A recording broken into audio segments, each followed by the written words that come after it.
La prophétie des 70 semaines est une des prophéties messianiques les plus importantes et les plus détaillées de l'Ancien Testament. On la trouve en Daniel 9. Le chapitre s'ouvre sur une prière de Daniel pour Israël, dans laquelle il reconnaît les péchés de sa nation et implore la miséricorde de Dieu. Pendant qu'il priait, l'ange Gabriel lui est apparu et lui a donné une vision de l'avenir d'Israël. Au verset 24, Gabriel dit « Ce sont 70 semaines qui ont été fixées pour ton peuple et pour ta ville sainte. » Pratiquement tous les commentateurs s'accordent à dire que ces 70 semaines doivent être interprétées comme des semaines d'années, soit une période de 490 années. Ces versets sont donc une sorte de calendrier qui donne une idée du moment de l'avènement du Messie et des événements devant l'entourer.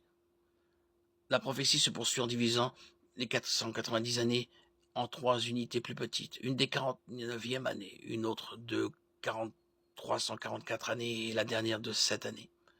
La dernière semaine est elle-même divisée en 2. Le verset 25 dit « Depuis le moment où la parole a annoncé que Jérusalem serait restaurée et reconstruite jusqu'au Messie, au conducteur il y a 7 semaines et 62 semaines. 7 semaines correspondent à 49 années et 62 semaines à 434. 49 plus 434 égale 483 années. » La prophétie explique le sextuple dessein de Dieu par rapport à ces événements.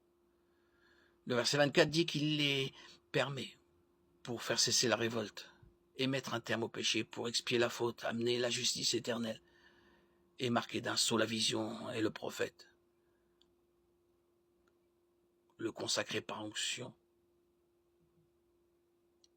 le lieu très saint. À noter que tout cela est lié à l'éradication totale du péché et à l'établissement de la justice. La prophétie des 70 semaines résume bien ce qui arrivera avant l'avènement du règne millénaire de Jésus. Notez surtout le 3e élément. Pour expier la faute, Jésus a expié tous nos péchés par sa mort sur la croix. Romains 3, 25, Hébreux 2, 17.